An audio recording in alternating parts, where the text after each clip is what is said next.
We now move ahead, viewers. Let's cover some news from Germany now coming in. German Foreign Minister Johann Wadefull is urging Europe and NATO to increase pressure on Russia to end the war in Ukraine.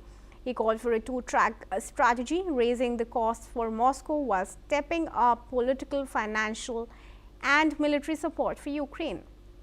Wadefull accused Russian President Vladimir Putin of creating a humanitarian crisis by targeting civilian energy infrastructure during winter to break Ukrainian resistance.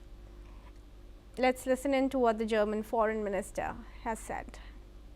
Es ist gut und wichtig, dass Präsident Trump es sich zum Ziel gemacht hat, das Sterben in der Ukraine zu beenden. Das Treffen in Alaska hat verdeutlicht, für einen gerechten und dauerhaften Frieden muss Moskau sich endlich bewegen. Bis das nicht passiert, muss der Druck auf Russland erhöht werden, auch mit verstärkten Ukraine-Hilfen. Dass auch Japan die Ukraine bislang mit 12 Milliarden Dollar unterstützt hat und Sanktionen gegen Russland durchsetzt, dafür bin ich sehr dankbar.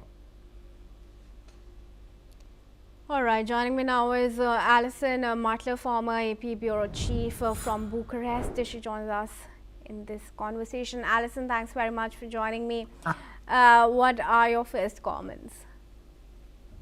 Well, I mean, Germany, before this war began in 2022, was very heavily reliant on Russia for gas. But it has changed its alliance. We now have a new chancellor, or relatively new chancellor, Merz, and they've become one of Ukraine's strongest allies in Europe. And that's important because Germany is the lead economy in Europe. It's an engine of the European Union, and it's very important for strategic defense, being a member of NATO as well. And Germany wants to support, is behind the effort, or is leading one of the leaders of the effort to support, give military and security and humanitarian support to Ukraine. But also the German foreign minister is, let's say, irritated with Russia from these talks in the United Arab Emirates, because Russia will not budge, basically Vladimir Putin, on the territorial demands they're making of Ukraine. Right. Do you think a conclusion can be arrived upon as far as territories are concerned, particularly Donbass, that Ukraine, of course, does not want to cede, and Russia wouldn't stop without having? I would like to give you a different answer because, I'm a journalist, but, I'm a human being, and we'd like to see progress in these talks, and most normal people would like to see an end to the war. But I don't see, since the beginning of any peace talks, Russia has stuck to its maximalist demands, and it wants territory as not conquered or captured. And Ukraine, it will cede on other matters, or it will make some compromises, but it doesn't see why Russia should be given territory that it has not taken, that it has not seized during its military operations there. So, and I think the German foreign minister said this as well. I don't see any progress being made, and I don't see the two sides agreeing. And this seems to be the sticking point. They probably could agree on other points, but on the territory issue, they seem to have hit a brick wall. Right, Alison.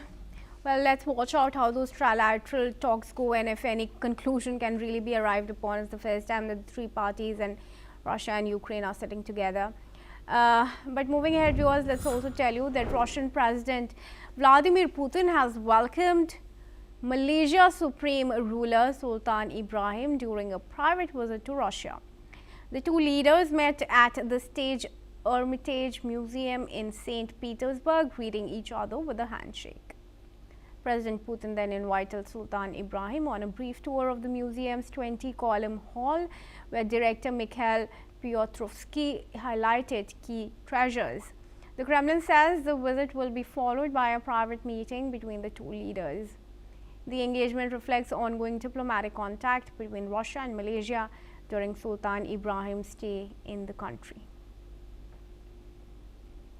And now moving ahead, viewers, let's also tell you that Canadian Prime Minister Mark Carney has